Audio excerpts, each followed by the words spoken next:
Hi, this is JP Morgan. Today on Slanted Lens, you can take one of the most boring lights in the world and make it look pretty interesting. So let's get started and see what we can do. You know, these flat panel LEDs can be very difficult to modify, and most people use them kind of incorrectly. They just throw them up and they aim directly at your talent. When you do that, you get very, very sharp directional light. They look terrible.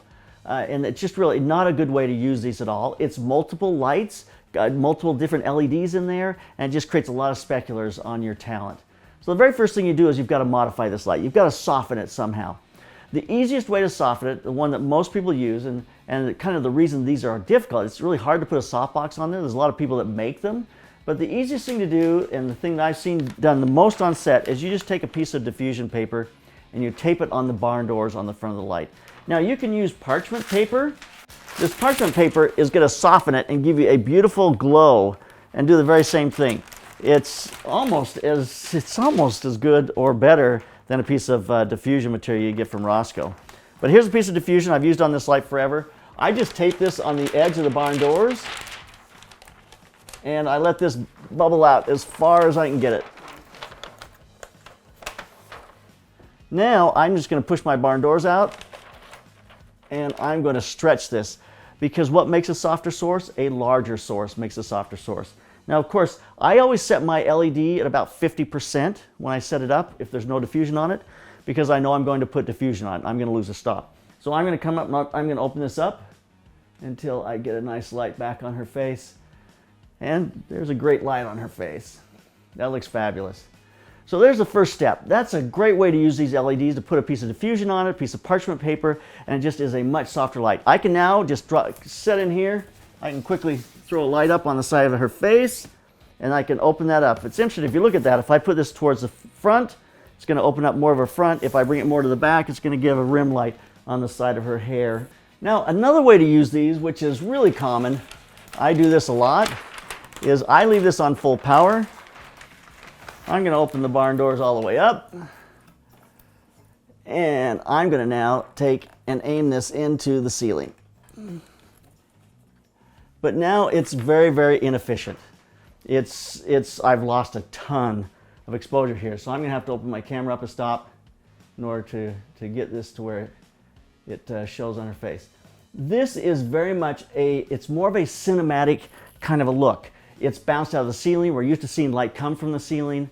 We do see shadows on her face. I can play around with where I send this. If I put it more towards the front, it becomes almost like a butterfly. So it's giving us a nice light on the front of her face. If I come over here and aim it into the cabinet, and up in here, I now get more of a side light on her face. And I'm also lighting the entire background with this light, which I don't want. I want to keep this light up front, into the ceiling, and on her face. If I take this card from the side, another card, and I bring this in really close, I can open her face right up and it just looks beautiful. That is a very pretty light, and it's just by bouncing that out of the ceiling that makes that work. We've got our light here. I'm going to add a second LED in the background, and I'm going to bounce that into the ceiling. So that's going to give me, it's going to open up my background a little bit, and it's going to separate her a bit, and it's going to give us just a little bit of openness to our entire scene. I can turn this straight at her if I want, close my barn doors, and now I'm going to let that background be darker, and I'm getting a nice rim on the side of her head, which just gives me just a nice kind of separation, because it's separating her hair from the background. But that's directional. That's the one time I will use these LED flat panels directionally, is if I'm using it as a rim light. It is very directional, and that gives you that kind of separation. It's more of a hard light. But I like it a lot more, a lot of times, just into the ceiling. Above my talent, it just gives you a nice kind of glow on the side of their face. I see a little bit of my background. It's feeling really nice right there. So the next thing I would do with this is, I like color depth. I want to see some depth in the background. So I can turn on the practicals in the room here. I've got a couple of options. I've got this. Gives me just the depth of into the lights in the background. Pretty bright. Not my favorite. It's a little harsh. It's just too much kind of greenish light. Or I've got a tungsten back here I could turn on. See what that one does. That's a little nicer. She's kind of neutral color-wise. The background's a little dark. I would probably want to up the exposure in the foreground and let that background go just a little darker behind her. Let's kill that one for a second. The other one is to just simply, and I'm keeping my color balance on all of these at 5600 degrees, but I might try to shift my color balance now. So once I turn the lights on overhead here, it brightens the entire room up. I still have a nice light on her face, but the entire room feels lit. And that's a very successful look. But if I go back to where I was at, I'm going to kill the overheads. I'm going to leave that backlight on. And I'm going to now go back to a third way to augment this. I'm going to go right straight back directly at her face.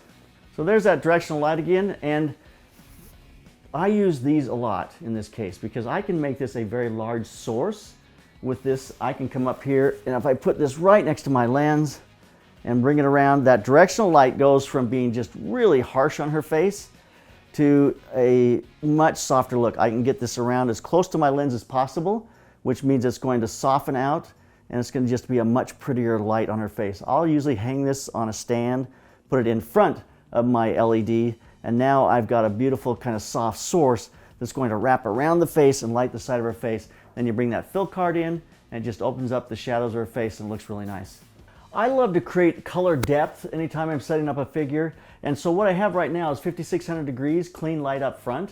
I'm going to take my background light and I'm going to move that to 3200 degrees. So if you have a bicolor, you can just change that to 3200 and it's going to give you a warm light from behind.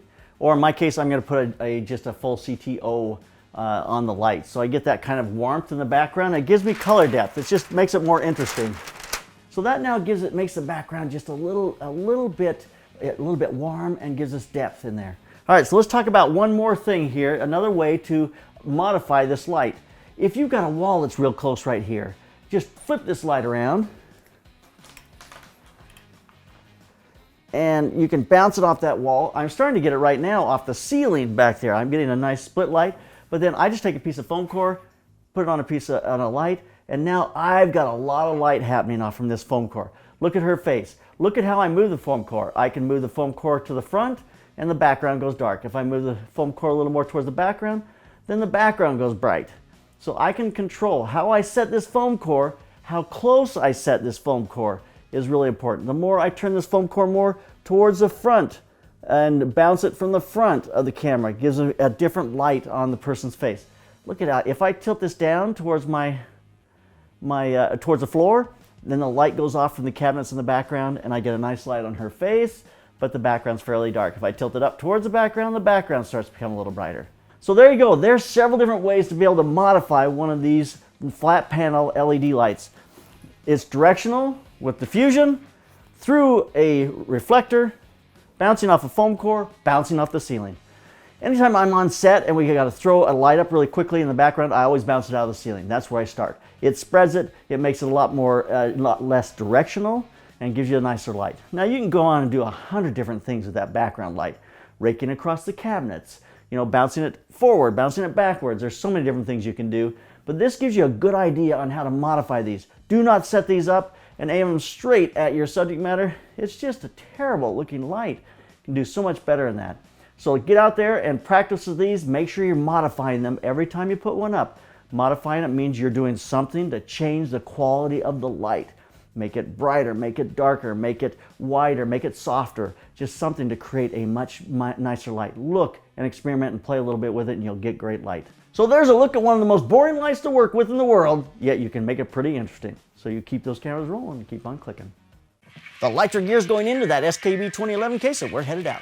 Lytra Studio with a soft diffusion cover. Lytra Studio with a softbox and grid. Handle for the studio. 2 Lytra Studios with softboxes. DMX power box. Charging cable for the studio. Lytra Pro and charging cable. Barn doors for the Lytra Pro. Lytra torch. Filter set for the Lytra Pro. Lytra softbox for the studio. Barn doors for the Lytra torch. Spare batteries for the studio. Honeycomb for the Lytra Pro. Barn door for the studio.